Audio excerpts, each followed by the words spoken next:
श्री स्वामी समर्थ महाराज की जय। हे स्वामी भक्तांनो, आपले या चॅनेलमध्ये खूप खूप स्वागत आहे।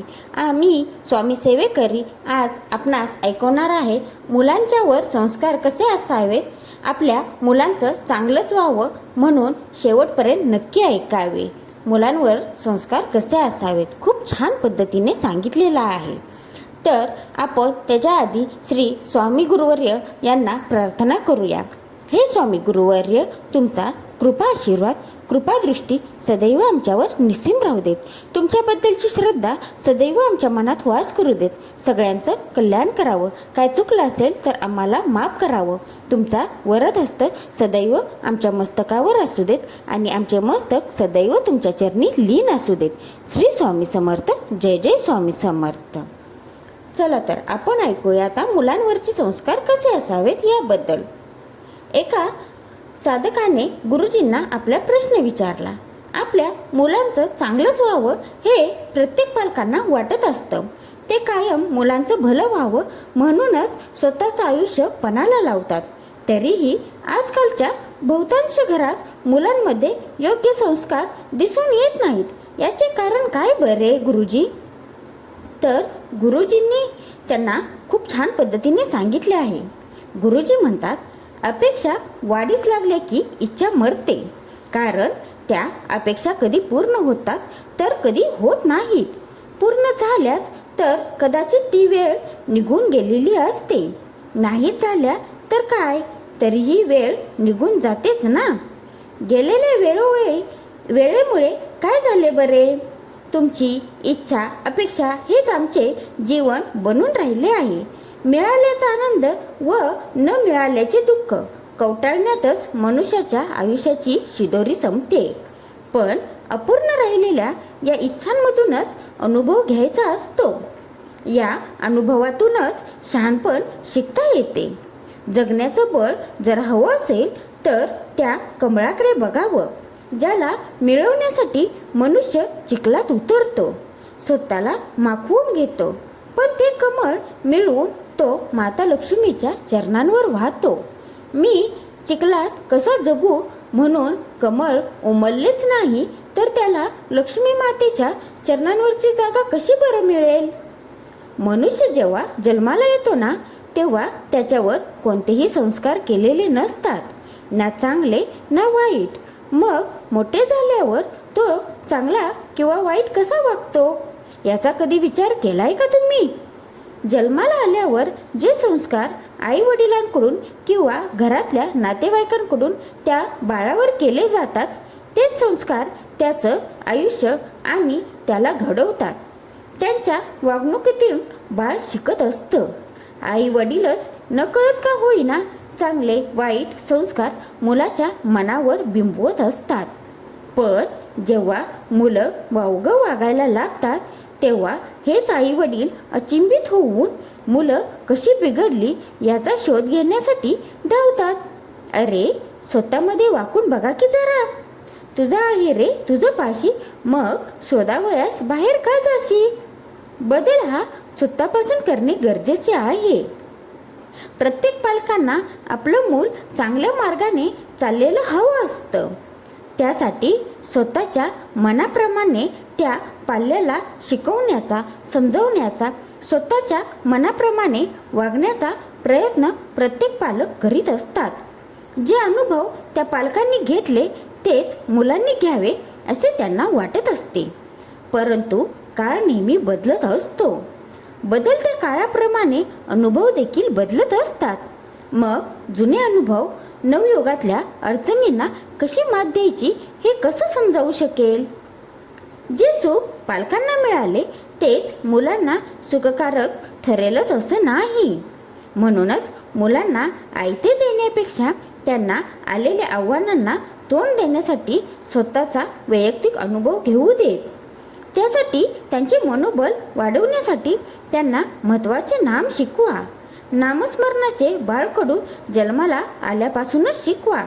नामाने काय साध्य होत नाही, सर्व काही नामातच आहे हे त्या जन्मलेल्या बाळाला तुम्ही समजावलं ना तेव्हा तो मोठा होत असताना त्याला त्याचे स्वतःचे अनुभव येऊ लागतील. आपोआपच त्याला नामाची गोडी लागेल. त्यासाठी मात्र स्वतःला नामात शरणागत करणे खूपच आवश्यक आहे. जेव्हा तुम्ही स्वतः एखाद्या कार्यासाठी मेहनत करता तेव्हा त्यासाठी लागलेले तुमचे श्रम हे तुमचे बोलके अनुभव असतात, परंतु तेच इतरांसाठी फक्त एक संपन्न कार्य असते. ते कार्य पूर्णत्वास नेतानाची तुमची अनुभवाची शिदोरी इतर कोणीही 100% समजू शकणार नाही. त्याचप्रमाणे मुलांसाठी जर सर्वच गोष्टी आईबाबांनी आयत्यासमोर ठेवल्या, त्यांना जेव्हा जे हवं तेव्हा ते देऊन पूर्ण केलं, तर त्या मुलांना ती वस्तू किंवा तत्सम कार्याचे मोल मेहनत कळणार कसं? मुलांना कायम हवं ते मिळतच राहिलं तर वास्तविक जीवनामध्ये तुमच्या अप्रोक्ष जेव्हा त्यांना एखादे कार्य साधता येणार नाही, तेव्हा त्यांची मानसिकता किती खचेल याचा पालकांनी स्वतः विचार करावा. त्यासाठी मुलांना अपयश पचवायला शिकवणं अति आवश्यक आहे. जे आपल्याला हवं ते मिळतंच असं नाही, हे त्यांनी आई वडिलांकडून शिकताना मुळात पालकांमध्ये हा गुण असला पाहिजे. लहानपणी जे साध्य करू शकलो नाही ते स्वतःच्या मुलाकडून साध्य करून घेण्याची अपेक्षा फारच चुकीची आहे. त्यांना वास्तविक परिस्थितीला सामोरे जायला शिकवा. त्यांना स्वतःच्या पायावर उभं राहू दे, पण स्वतःच्या अनुभवाने यातच त्यांची सुरक्षा आहे. आई वडिलांचे संस्कारच मुलांचे भविष्य घडवतात. योग्य माणूस किंवा चांगलं माणूस घडवणे हे पालकांचे लक्ष असले पाहिजे, ना की स्वतःची संतान घडवणं. काळानुरूप मुलांचे भविष्य घडवायचे असेल तर नामस्मरणासोबतच सर्व समर्पण देखील शिकवा. मुळातच जर मुलांची वाढ करताना ते तुमच्या क्रियेमधून दिसले तर मुलं देखील त्यांचं अनुकरण करणार. मुलांना उत्तम साधक बनवण्यापूर्वी चांगली व्यक्ती घडवा. त्यासाठी स्वतःचे नामस्मरण वाढवा. जो नामात रंगला तो गुरुचरणापाशी पोचला. जो गुरुचरणापाशी पोचला त्याला गुरूंनी भगवंताच्या चरणी लीन केलाच म्हणून समजा. आपली येणारी पिढी उत्तम घडवणे हे सर्व पालकांच्या हाती आहे. जे बीज तुम्ही पेरणार तेच उद्या झाड बनवून तुम्हाला फुलं फळं सावली देणार, हे कायम ध्यानात असू देत. अशा प्रकारे खूप छान प्रकारे त्यांनी सांगितलेलं आहे.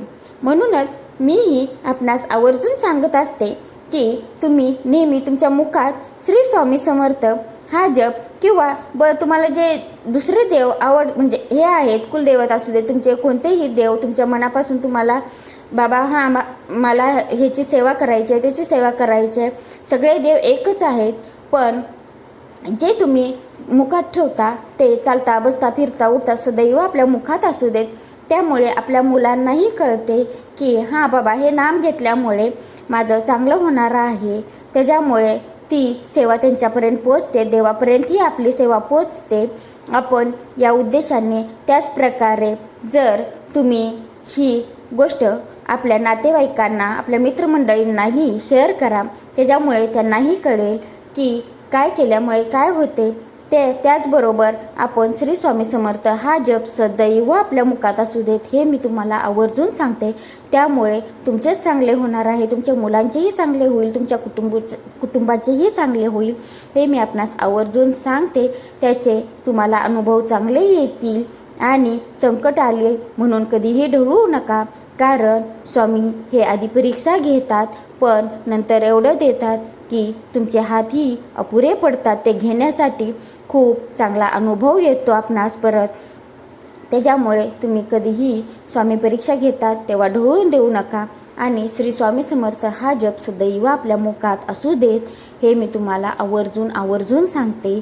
श्री स्वामी समर्थ, जय जय स्वामी समर्थ. हे काही अवघड नाही म्हणायला.